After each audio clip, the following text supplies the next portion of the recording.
Hey guys, and welcome back to OG Construction Project Manager. Now, if you remember last week, we were talking about the I-405 freeway widening. Now, if you ever want to get a hold of me, you can always look at the email down below. It's ogconstructionpm@gmail.com. Now, this week we're going to talk about submittals. Now, what is a submittal? Well, actually, we're going to talk about the how, the why, and the when. But a submittal essentially is a document that you send for approval for either materials or process, whether it's concrete, the paint, mechanical equipment, or even plumbing, as well as other things, fasteners, framing, drywall. Pretty much every aspect of your project should have a submittal. That way you know what you need to be providing to the customer. And usually the architect or the engineer, depending on what it is, especially like if it's structural steel shop drawings, engineering will get involved. Now, we're actually not going to discuss it in the same order of the how, the why, and the when. What we're going to do is when to complete and submit our submittals, and then the how we're going to do it, or how it should be structured. And then we'll talk about the why, because I think the why really is the more important reason for us to be talking about this, about the submittals. And to be honest with you, this really is more of my favorite part of doing the project. I mean, don't get me wrong, I love taking care of everything while the project is ongoing. But in the planning phase, when we start to get everything together, contracts get sent out, waiting for those to come back. Now, where I used to work at, the way we used to do it is when we sent out contracts, we also sent out a letter of intent so that the subcontractors can begin to get their submittals together, because we wanted to submit those as early as possible, because you need to take into consideration from the architect or even the engineer to get those submittals back, because we usually sent them, or sometimes we sent them in depending on the lead time of certain equipment or certain materials that we needed to get, especially when there's certain things that need to be installed in the walls or in the ground, in the concrete. We need to get those as early as possible. We need to get the submittals approved so we can order materials, because then that's going to help out in having them there after the demolition to start putting them in.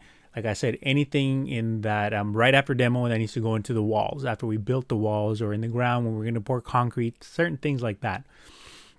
So you always want to try to get the submittals from your subcontractors as early as possible, or if it's something that's going to be done in-house, usually a lot of times some of those contractors will have those in-house things, the submittals pretty much already all together, where you just have to change the cover sheet and the transmittal sheet that go on top of the submittal. Now, so like I said, it should be done towards the beginning, and you want to submit those as early as possible, usually at the kickoff meeting, or sometimes the very first meeting after demolition starts, where you set your schedule with the client to see if you guys are going to meet every week, every 2 weeks, things like that. You don't always have to bring them to the meetings. You can also send them, like I said, or have someone in the office deliver them to the architect or the engineer if they're close enough. Of course, I know I just said the architect or the engineer. Depending on the project and depending on how quick you need your submittals back, usually you give them to the architect, and the architect will get them to the engineer, and then they'll come back after a review. You don't always get an approval from engineers. Sometimes what you do get is a stamp that says that they've been reviewed and there's no corrections noted.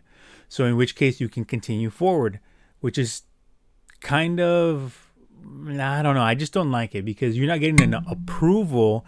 You're getting we reviewed it and it looks okay, but it's not essentially, yes, that's it, go for it. As we all know, there's changes that always come about. I mean, in construction, if you have a job that doesn't require any changes, you are very lucky. And those jobs are just few and far in between.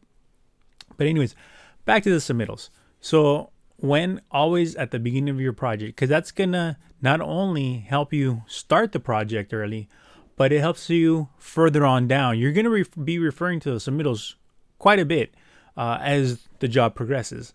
So, and depending on what the submittal is, what stage of the project that you're on, that's going to kind of dictate how many times and how often and which trades you're going to be looking back at.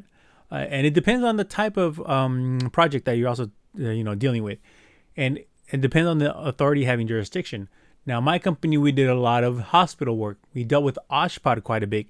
So there was actually, like, when we submitted fasteners, our framing, our drywall, there were certain things that there was no question we had to provide, from the anchoring, like I said, to the types of framing. It was very specific, and we had to provide those in the drywall. Usually the Type X, they want either like a 1 hour fire rating, 2 hour fire rating, things like that. Head of wall assemblies, we also had to submit for those things.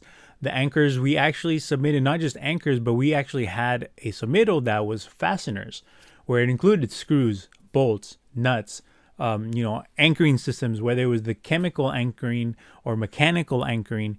All of that stuff, we had one general submittal at the beginning of every job that we always submitted to make sure that whatever we were using to tie things down or tie things to the wall, tie things to the floor, the ceiling, they were always approved, and we didn't have to spend the time to do another submittal to submit and make sure that we're using the right thing before we can continue. Because I'll tell you one thing, architects are not always the fastest people at reviewing your submittals. Neither are engineers, for that fact. So you want to make sure that you do it as early as possible, especially when you have equipment, electrical equipment, mechanical equipment, and certain plumbing fixtures that might be long lead times. So you want to make sure that you get those done as early as possible. Hopefully, when they send contracts back, they'll start sending, you'll start getting your submittals in. But there are subcontractors who will drag their feet. You need to make sure that you can nip that in the butt right away. Make sure that they know it's very important. Otherwise, it can not just slow them down, but it can slow you down. And I hate to do this, but sometimes I have to, knowing some of our subs, I had to say, hey, you guys need to make sure you get us that stuff, because if you guys are going to delay us, if we're going to start having to push our schedule back, that's on you, and you're going to be back charged for those days for our guys just sitting around. That usually did the job, and I didn't really have to pursue them very much after that. I mean, there was a subcontractor here or two where I had to go, hey, I need your submittal right away. Actually, our glazing guy was very, not irresponsible, but our glazing subcontractor had his son in charge of usually a lot of our jobs. And he said, yeah, I'll get them to you. I'll get them to you today. I'll get them to you tomorrow. Okay. 24 hours passes by. I still don't have them. And I started calling. And about the third time, the third job I was working with him, it got to the point where I literally told him, hey, if you don't get him to me within the next hour, I'm going to be calling you every hour on the hour until I get those. It doesn't matter whether you're on lunch or you're out and about. I have your cell phone number. Your dad gave me your cell phone number. I can get you anywhere. So after, like I said, after about the third time I had to do this, I kid you not, when we got our contract back from the glazing company, the glazing subcontractor, we would get our submittal right then and there. So it's very unfortunate we had to go that route, but at the same time, I proved, hey, I'm not going to let up. I'm not going to drop this. When I say I'm going to do something, I'm going to do it. And whatever you say, I'm going to hold you to it. And sure enough, he got tired of picking up messages from the office. It's Oscar called. Where's the submittal? Things like that. So actually kind of helped, because then they were never late on our project again, any of our projects after that either. So like I said, unfortunate it had to lead to that, but it made him change his ways. And after that, I heard it was kind of like, it kind of really got him into doing that for all other jobs, not just our jobs, but jobs for other contractors.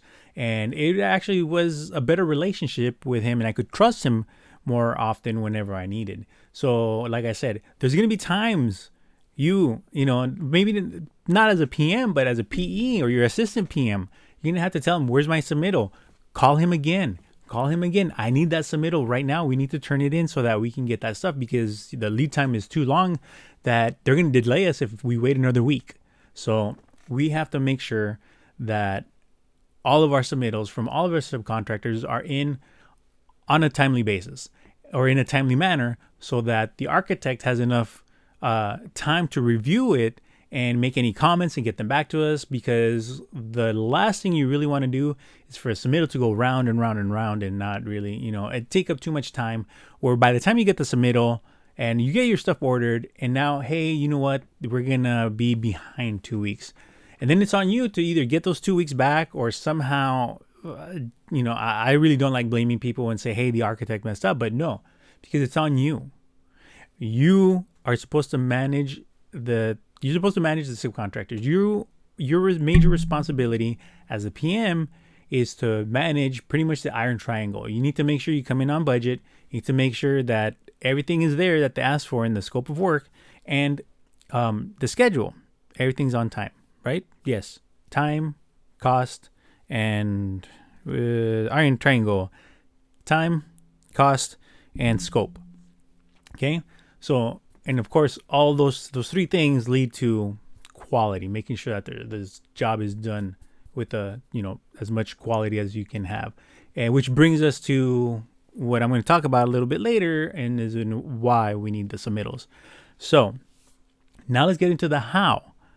How you present your submittals is not very important, but it's nice to have some type of structure to them, because then it makes it easier for the architect or his assistant or whoever is going through the submittals to kind of be able to hit, if there's multiple sections, like say your section, you're turning in a plumbing submittal. Well, the plumbing is not just plumbing. There's the rough and there's the finish. There's sinks, there's faucets, there's drains, there's floor drains, mop sinks, water closets, toilets, and all kinds of other things, water hammer arresters, anything and everything that can be in that section, in that spec section, you need to make sure you include in there. So the structure really should be where, and this always depends on who your client is, because we did a lot of public works, and they usually supplied us with a submittal transmittal, which on the front, had we put our name, the contractor, the name of the job, obviously the date that we're turning it in, not the date that you completed it, because it's not always the same. If you're sending it, say, via mail or FedEx or UPS or some type of parcel, you can put the same date that you actually put it into the, or that they picked it up, or you put it in the mail. When you drop it in the mail, that's the day you can put on it. If you're taking it to a meeting, go ahead and mark that date on the submittal transmittal. If you're going to the meeting, the day of the meeting to turn it in, that's perfectly fine. And you got that, and then you also should have a spot like for who the architect is, and then somewhere under there, pretty much not a chain of command, but a chain of custody. Really should be. So have you can have the architect in a date, you can have the engineer in a date, like from architect to engineering to architect, and then architect to GC, which reminds me at the very top should be GC to architect. That's where the date really goes. Then under that, you put anything, reasons for, or actually no, you put the submittal that you're turning in, the number of the submittal, and we'll talk about where that's going to go later on to keep track of them. But so you have the number of your submittal, the section that is covering, and the name of that section. So I think plumbing is 1500, 15 or 1600, or 16,000, 15. I want to say it's 15,000, but I can't remember. But that's not so much right now. You put the section number and what it's covering, because not everything in the section, is going to be in there. So you might want to put the section number, which is, faucets, the different section number for the sinks, which probably mop sink would be under there, obviously. Bathroom fixtures would be something completely different, not just the faucets, but, the bathroom fixtures, that faucet, the little drain that goes in there, the water hammer arrestor, different things that go with it. And toilet accessories would be a completely separate, that's under specialties, but we're still talking about the plumbing submittal. And you want to label all those sections individually so that they know what they're looking at. So once you get past that, you probably have another cover sheet that's your own. You have your name, your company name and address across the top, probably phone and fax, or an email across the top, center, and then on the next line, go down a couple lines. You can probably put the project name, once again, because this is your cover page. It's not what they put as the cover page. So you're going to put that, the name of the project, probably the subcontractor that's going to be doing the work. If it's not you, if it's you, you just take off subcontractor, you put contractor and put your name on there. I know it's repetitive, but whatever, that's the way, it usually is. Then after that, you're going to put the usually the section number, like the main section number. Under that, then you can put the individual sections with the names or the titles of that section. Okay. And then after that is when your submittal really starts. You want to have a divider and you label that divider. Usually what we did is we put the section number and then we put the title of the section so that it was all nice and neat. And you start going through, all the rough stuff, the if they had any cut sheets for the pipe, the type L copper or schedule 40 iron cast pipe, things like that, it should be in there. Any rough and then you go in, you have another divider labeled, obviously, so you can turn the page and there you would have anything that needed to go in rough, any drains, things like that, all the specs for those. Turn the page and you can start either with you go in order of the spec numbers for the faucets, sinks, like we said, anything else, the toilet accessory, well, no, not toilet accessories, but things that go with the toilet, water hammer arrestor, the flushing mechanism, things like that, floor sinks, drains, and the finishes and all that. And that's how you want to do it. Now, part of putting the submittal together is that you're not going to put in the entire, spec book or even the entire set of specs for a certain item. Because as we know, a lot of times they have an item number, but then you can list off the accessories or the different things, the trim, sizes of that one part, if it comes in different sizes and things like that. So let me kind of show you exactly how you would come about doing that.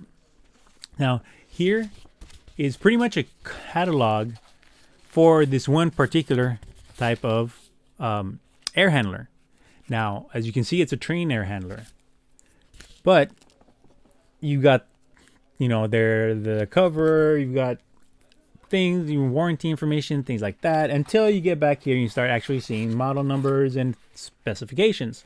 So what your job is, obviously, is to go into either the specifications that were provided, whether they're in a book form or if they're on the plans, because depending on the size of the job, sometimes all the specs are on the plans. And so you're going to go through there and you're going to say, oh, look, the air handler such and such. Okay. Here it is.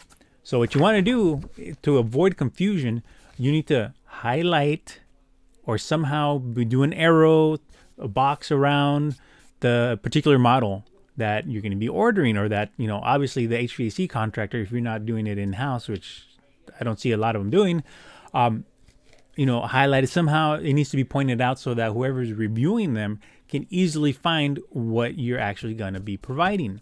It's very important because I have had submittals come back because I missed one, So after like the second submittal, I was very diligent in going through each and every page to make sure that I caught it. And I usually, had the plans open to make sure, okay, well, right now I am looking for water closet, such and such, with the water hammer arrestor that has this, and this, and all the specification numbers.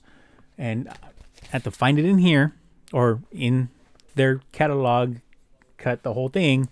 And what you want to do is you want to actually just take out the pages that you actually need that have the relevant information that they're asking for, to make sure that goes, like I said, highlighted, boxed out, arrows on it. It doesn't really matter as long as it's easily identifiable, and that's what they're looking for. Otherwise, it's gonna either kick back your submittal or it's gonna take even longer to get them back. Okay, that's very important. And then once the submittal's over, you get to the last page and it's over, whatever. But you need to make sure on that cover page where you had your information, the section numbers, and things like that, had your heading on the top of it. Those are the ones that, that's the page you want to leave space at the bottom so they can stamp it and give you the approval, because they'll mark it on that submittal transmittal that you put in the front. But sometimes I don't know how it happens that they mess up, they scratch things out or whatever. So if you have a stamp on that other part of the submittal, then it makes it easy because there's no writing on that part. If you give them a nice clear section, because I noticed the stamps went from like this big to all of a sudden within 2 or 3 years of new laws and regulations coming out, they had this big old legal gibberish on there about how, they're not responsible for the exact accuracy of what's being provided, that they just reviewed the submittal and it looks okay to continue. And all of a sudden you got a stamp that was like this big. It was insane. The little box, they just check it, give it a little, whatever, and write the date on it, and you're good. So the next step is also, obviously, once you get either corrected submittals or approved submittals, you need to make sure those get distributed out. Now, if you gave them hard copies, which a lot of people do like, they'll probably keep either 2 or 3. So it depends on how many the specs say that you need to provide. You'll get some back. And a lot of times they do require that a submittal with a wet signature should be on the job site at all times. So the copies that you get back, they should be one in the office. Obviously one to the office, one to the field, and whatever is left over to distribute back to the subcontractor. And to make sure that they got it, not only follow up with them, but a couple of days later or even weeks later, whenever the field is or whenever the personnel is on the field, you can always ask them. And you need to make sure that they know, the office of the subcontractor knows that their employees, whoever's there, should have a copy of the submittal to make sure, double check whenever they bring materials out to the field, that they can double check against the submittal to make sure that they've got the right things. And to be honest with you, your superintendent should also be doing the same thing as they're installing it, whatever, or if they bring materials out and goes, hey, did you double check and make sure that those are the parts that need to be installed? Yes. Do you mind? Can I see the submittal? Oh, I don't have it. Well, guess what? Now the superintendent has a copy and he can check against what's being provided to make sure that they're getting, or that you're getting, exactly what the subcontractor said he was going to give, which should match the specifications. Okay, so that's exactly what that leads into the why. Why do you need submittals? Exactly because of that situation. You, as the general contractor, you need to make sure that the subcontractors are giving you exactly what's in the specifications and what they sent in that was approved. Okay, so you hear about this stuff sometimes about how, it was swapped out, or even homeowners like, that's not what I ordered, or it might be what you ordered on the outside but not on the inside. The internal working parts might be different. They might have missed an option. Depends, like the air handler that I just showed you guys, all the different options and things. So there might have been an option that they missed. It might be, something that wasn't provided that they said they were going to provide, but they honestly didn't. And of course, we know what happens there. It means could be lower quality, or it just doesn't matter the fact that there was less money spent, which means more money goes into the subcontractor's pocket. Now, I'm not against people making money. No, not at all. What I'm against is making more money for the wrong reasons or the wrong way. Obviously, what you said you were going to provide, you budgeted for, so that's what you should be providing as a subcontractor, or even as a contractor for your in-house things. Of course, that really helps keep the trust and the relationship between the subcontractor and the contractor, or even the contractor and the client. Could lead to more work. And like I said, a good, strong, healthy, trustful relationship, which will help out in the long run with payment, getting payments on time, getting change orders approved, and getting paid for the change orders on time, as well as, a whole list of other things that can be very beneficial. Now, like I said, if you think about the iron triangle, you want to be within budget, which obviously they already budgeted for if they're providing this in their specifications or their submittals of the specifications.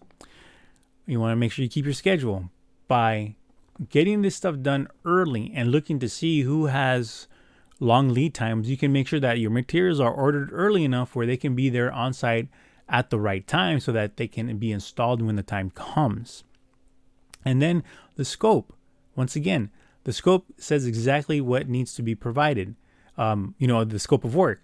So if the scope of work says that you need to provide an air handler, then you need to provide an air handler, right? And so by having those three things, the iron triangle only has those three elements. But there's a fourth element. What's inside? What does the iron triangle encompass? It's the quality of the work. I don't know if you guys have probably heard time, cost, and quality. But nobody ever mentions the scope. Time, cost, and quality. If you want a higher quality, it might cost more money, it might cost more time, or it might cost both, which a lot of times it costs both because now you have to order a new part. But the strength of the submittals is for you to keep an eye on. It's to help in the control of your project, to make sure that things don't get out of hand, as in they continue. If nobody pays attention as they're installing things, it's going to just progressively get worse and worse and worse until someone says something. Now you got to go back. What do you got to do? Floor drain, hammer out, jackhammer out concrete. Extremely, extremely expensive. They put something in the wall that was wrong, and you make them change it. So now they're out extra money, which is why I don't know why some of these guys even try to pull this kind of stuff on contractors or owners. Then you got to pull that out of the wall. You might have to reframe, you never know, but then you have to patch back all the drywall, do the joint compound, fix the wall, paint, and all that stuff. So that, is the why it really helps in the quality, to make sure to ensure that you're getting the quality materials that were spec'd out. So there's the why. So as you can see, submittals are very important in the construction industry. Especially in commercial work, especially in public works. I just don't see how these jobs can get done without having the submittals, and which is why you might think it's a pain in the ass with the architect. Oh my gosh, it's just paint. Paint goes on the wall, but it's not so much just the paint. Obviously, the colors. You want to make sure that they're getting the colors that they specified, which is why a painting submittal is also, when you call the paint store, or when your painter calls and gets the samples, they're not really samples, they're called drawdowns. And then also the other thing is, one of the other ones is, or actually two of the other ones are shop drawings from your millwork contractor, and structural steel, if there is any in your project, from the structural steel subcontractor. Those are a little more specialized. And the millwork is actually kind of easy because, you look at your elevations, you can count the cabinets, make sure that you're getting what you want, look at the cuts that the architect provided, and compare them to the cuts that the millwork company provided. The millwork ones obviously are going to be a little more detailed. They have a little more, couple things here and there. The P-lam obviously they called out and things like that. The structural steel ones, what you need to do is you need to actually kind of look at the details, not so much the whole, the scope, the big picture of all the steel going up. You do kind of need to verify a little bit of that, at least make sure they're providing the right sizes where they go and things like that. But you always want to verify before you turn it in, because the engineers will catch this and then it's going to be a shit show going back and forth. Look at where all the welds are. This is a tip for all you PEs that think that sometimes going through this is meaningless. Look at the welds that are being called out for in the shop drawings. Some pieces can be done in the shop. Columns. You can weld the base plate to your column in the shop, and even some of the caps, because how some of the beams have to rest on there, or whether it's the steel beams or a bucket for wood beams to go in. You never know. But big tip, look at the welds and make sure there's a little flag. Okay, almost looks like a pennant. If it's not filled in, that means it's a shop weld. It's gonna be provided. It's gonna be brought out on the field just as you see it in the submittal. But there's other ones that will call out. It'll have the same flag, but it'll be colored in solid black, and that means it's a field weld, which means obviously that they're gonna bring the pieces out, and wherever those things are, those flags, they're solid black field welds. That means they're going to be welding out on the field. And be careful, because if they're going to be doing that, it means you're going to have to get, usually obviously in public works, you'll need a hot permit, which is a whole separate thing altogether. You'll need a hot permit because welding is, it sparks, and so there's heat involved and things can catch fire. My father is a structural steel subcontractor, and I remember once I was probably about 11 or 12, and I was out with him on the field on a job, which, back when they allowed that kind of thing, I would roll out the lead and then pick it up at the end of the day. I provided Firewatch, and that's what the story is about. I got distracted. And next thing I know, my dad is hollering at me about, hey, where's the water? Where's the fire extinguisher? There's a fire. The grass is on fire. We were fixing a rail, or he was fixing a handrail on the exterior of a warehouse building, but there was grass all around, and that's my job was to fire watch, and I got distracted off in the distance. So, you want to take a look at that kind of thing. Like I said, the millwork, make sure your PLAM is correct. There might be even different colors, as usual, like everything, make sure the color's right, make sure it's the right manufacturer, make sure the model numbers are right. And like I said, you might find this tedious. I love doing it because I could make sure that my job was going to be spot on, exactly what it was. We do it right the first time, and we don't have to do it over again, especially with the submittals. There were times when I sent the submittal back to the subcontractor, said, this isn't right. You're not providing the right thing. Look at the specs. You're missing an accessory. You're missing, the trim is wrong. They wanted sometimes on the bathroom accessories, you needed the anti-theft, or, when you couldn't mess with them. They wanted those types of screws and those types of products. And sometimes I would just get generic ones, commercial ones. You just screw them to the wall. You put the little plate cover, but they didn't have the right screws, and they would get messed up. Correctional facility type of things like that. And so you always want to make sure whenever they're providing some type of special thing, you always want to make sure that it's right in the submittal, because that will save you a lot of headaches in the long run. Okay, so that's kind of the gist of it. If you guys have any specific questions, anything you would like me to talk about, with that kind of stuff, like I said, you guys can always, what is that? Okay. Sorry about that. You guys can always hit me up on the email, ogconstructionpm@gmail.com. And, I'll probably reply to you via the email, and then, we can, or I'll talk about it on the next video, something like that. So we'll kind of leave it open. For the next, for the next video, not quite sure exactly what I'm going to talk about. I'm going to be kind of jumping around in the different things, in the different topics that's all related to construction and things. So, I don't know, might be, let's see, we did submittals, might be the planning process, we might have to take care of scheduling, crashing items, or fast tracking, as it might be known, the critical path method in the scheduling. We can talk about that, different things. So like I said, I'm not sure. I'm going to kind of leave it open for the time being and see kind of what jumps out at me as I go through, dig around the internet and things like that. But for now, we'll leave it at that. And I also wanted to mention one other thing is that I've been really thinking about it in order to get more involved and more, like I said, I want to make this a community thing and interact with you guys and stuff. In November, I'm not exactly what day yet, but it's going to be on a Saturday, because I know a lot of us work, I'm not working right now, but a lot of you guys work. You get out, you're tired, whatever.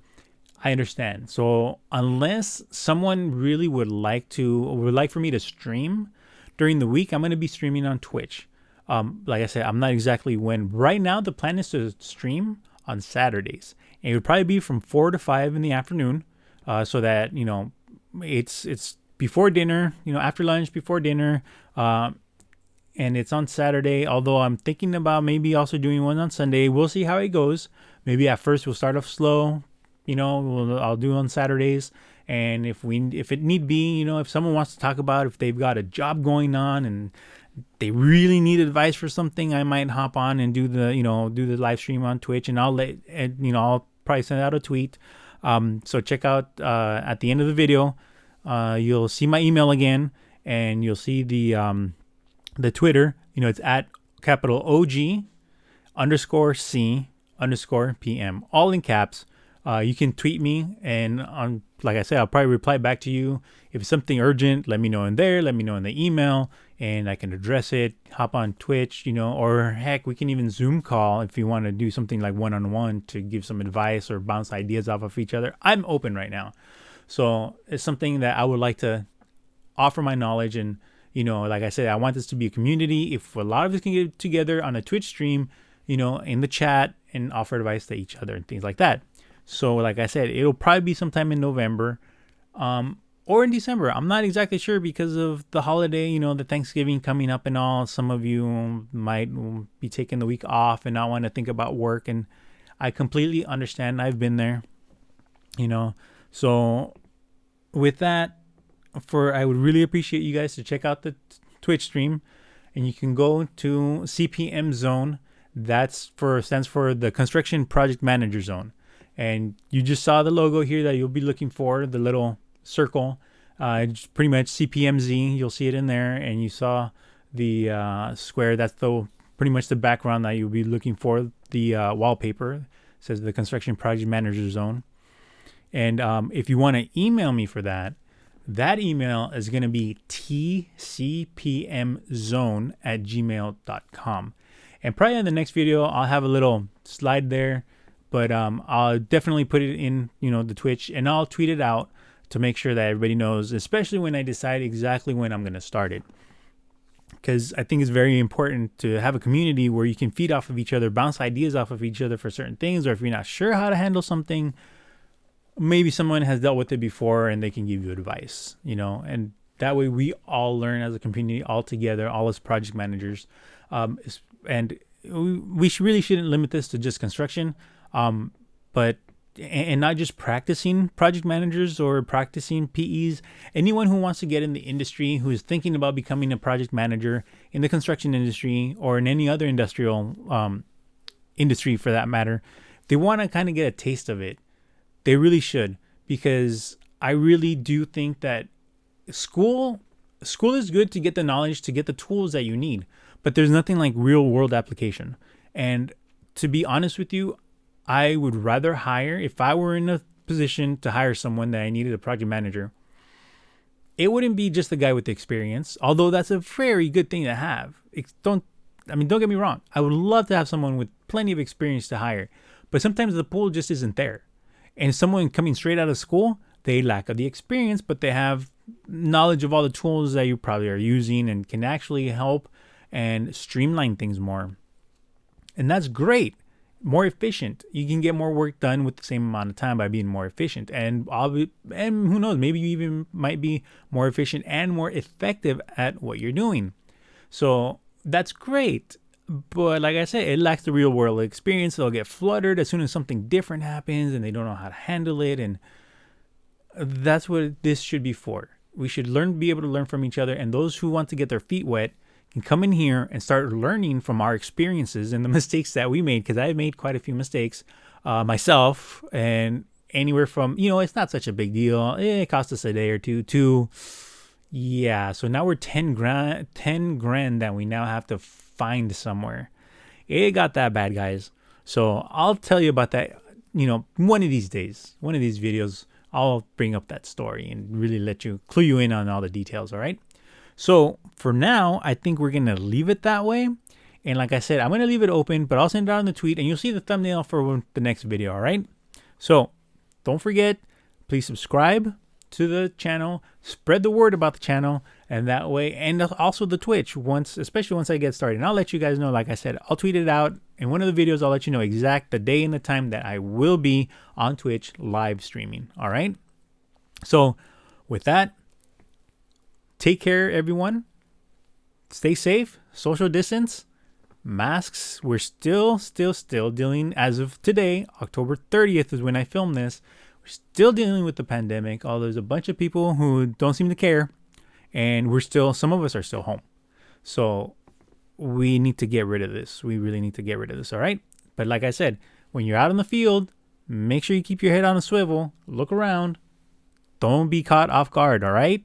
So until next time, stay safe.